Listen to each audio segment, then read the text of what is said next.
Then could he see the hidden heart of night, the labor of its dark unconsciousness revealed the endless, terrible inane.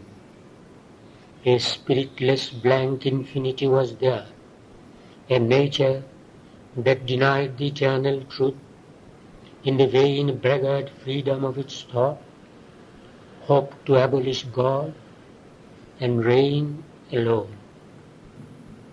There was no sovereign guest, no witness light. Unhelped, it would create its own bleak world. Its large blind eyes looked out on demon acts, its deaf ears heard the untruth, its dumb lips spoke, its huge misguided fancy took vast shapes, its mindless sentience quivered with fierce conceits, engendering a brute principle of life, evil and pain begot a monstrous soul. The anarchs of the formless depths arose, great Titan beings and demoniac powers, world egos, wrecked with lust and thought and will, vast minds and lives without a spirit within. Impatient architects of Era's house, leaders of the cosmic ignorance and unrest, and sponsors of sorrow and mortality, embodied the dark ideas of the abyss. A shadow substance into emptiness came. Dim forms were born in the unthinking void, and eddies met and made an adverse space in whose black folds being imagined hell. His eyes, piercing the triple-plated gloom, identified their sight with its blind stare. Accustomed to unnatural dark, they saw unreality made real and conscious night. A violent, fierce, and formidable world, an ancient doom of huge calamitous dreams, coiled like a lava in the obscurity that keeps it from the spear points of heaven's stars. It was the gate of a false infinite, an eternity of disastrous absolutes, an immense negation of spiritual things. All once self-luminous in this spirit sphere turn now into their own dark countries, being collapsed into a pointless void that yet was zero, parent of the worlds. Inconscience swallowing up the cosmic mind, produced a universe from its lethal sleep. Bliss into black coma fallen, insensible, coiled back to itself, and God's eternal joy, through a false poignant figure of grief and pain, still dolorously nailed upon a cross, fixed in the soil of a dumb insentient world, where birth was a pang and death an agony, lest all too soon should change again to bliss.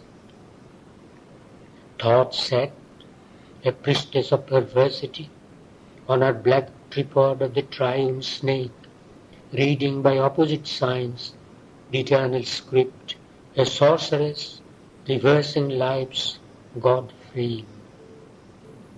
In darkling aisles with evil eyes for lamps, and fatal voices chanting from the apse, in strange infernal dim basilicas, intoning the magic of the unholy word, the ominous profound initiate performed the ritual of her mysteries. Their suffering was nature's daily food, alluring to the anguished heart and flesh, and torture was the formula of delight. Pain mimicked the celestial ecstasy. There, good, a faithless gardener of God, watered with virtue the world's upas tree, and careful of the outward word and act, and grafted his hypocrite blooms on native hill. All high things serve their nether opposite. The forms of gods sustained a demon cult. Heaven's face became a mask and snare of hell. There in the heart of vain phenomenon, in an enormous actions-ridden core, he saw a shape illimitable and vague, sitting on death, who swallows all things born, a chill fixed face with dire and motionless eyes, a dreadful trident in a shadowy hand, outstretched, she pierced all creatures with one fate.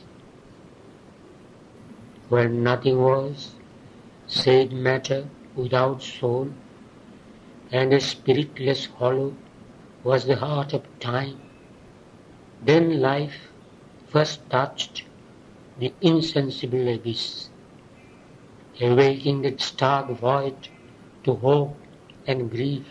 Her pallid beam smote the unfathomed night, in which God hid himself from his own view.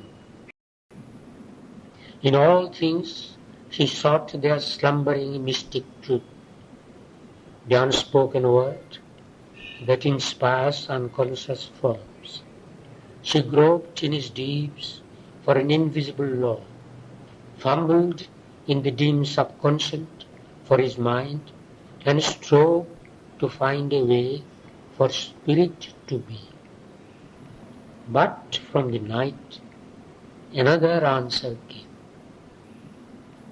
A seed was in that nether matrix cast, a dumb, unprovoked husk of perverted truth, a cell of an insentient infinite. A monstrous birth prepared its cosmic form in nature's titan embryo, ignorance. Then in a fatal and stupendous hour, something that sprang from this dark inconscient sleep, unwillingly begotten by the mute void, lifted its ominous head against the stars, overshadowing earth with its huge body of doom. It chilled the heavens with the menace of a face. A nameless power, a shadowy will arose, immense and alien to our universe. In the inconceivable purpose none can gauge, a vast non-being robed itself with shape. The boundless nations of the unconscious depths covered eternity with nothingness. A seeking mind replaced the seeing soul. Life grew into a huge and hungry death. The spirit's bliss was changed to cosmic pain. Assuring God's self-cowed neutrality, a mighty opposition conquered space. A sovereign ruling falsehood, death and grief, it pressed its fierce hegemony on earth, disharmonizing in the original style of the architecture of a fate's design. It falsified the primal cosmic will, and bound to struggle and dread vicissitudes, the long, slow process of the patient power. Implanting error in the stuff of things, it made an ignorance of the all-wise law. It baffled the sure touch of life's heat sense, kept dumb the intuitive guide in matter's sleep, deformed the insect's instinct, and the brute's disfigured man's thought-born humanity. A shadow fell across the simple ray. Obscured was the truth light in the cavern heart that burns unwitnessed in the altar crypt behind the still vehemence of secrecy, companioning the Godhead of the shrine. Thus was the dire antagonist energy born, who mimes the eternal mother's mighty shape and mocks her luminous infinity with a grey, distorted silhouette in the night. Arresting the passion of the climbing soul, she forced on life a slow and faltering pace. Her hands, a deflecting and retarding weight, is laid on the mystic evolution's curve. The tortuous line of a deceiving mind, the gods see not, and man is impotent. Oppressing the God's path within the soul, she forces back to the beast the human fall.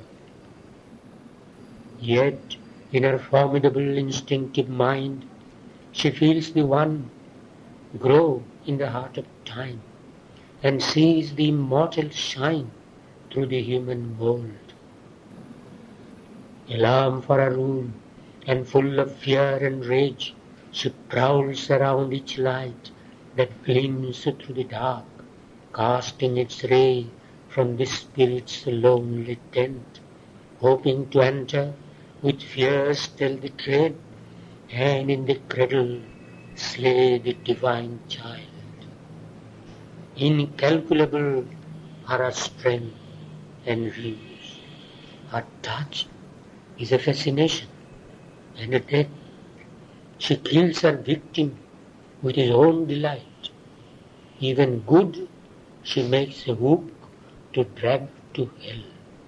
For her, the world runs to its agony. Often the pilgrim on the eternal's road, ill-lit from clouds by the pale moon of mind, or in devious byways, wandering alone, or lost in deserts where no path is seen, falls overpowered by her lion leap, a conquered captive under a dreadful pause. Intoxicated by a burning breath, an amorous groan of a destroying mouth, once a companion of the sacred fire, the mortal perishes to God and the light. An adversary governs heart and brain, a nature hostile to the mother force. The self of life yields up its instruments to titan and demoniac agencies that aggrandize art, nature, and display. A cowled fifth columnist is now thought's guide. His subtle defeatist murmur slays the faith, and lodged in the breast or whispering from outside, a lying inspiration fell and dark, a new order substitutes for the divine. A silence falls upon the spirit's heights, from the veiled sanctuary the God retires, empty and cold is the chamber of the bride. The golden nimbus now is seen no more. No longer burns the white spiritual ray, and hushed forever is the secret voice. Then by the angel of the vigil tower, a name is struck from the recording book, a flame that sang in heaven sings quenched and mute, in ruin ends the epic of his soul. This is the tragedy of the inner death, when forfeited is the divine element, and only a mind and body live to die.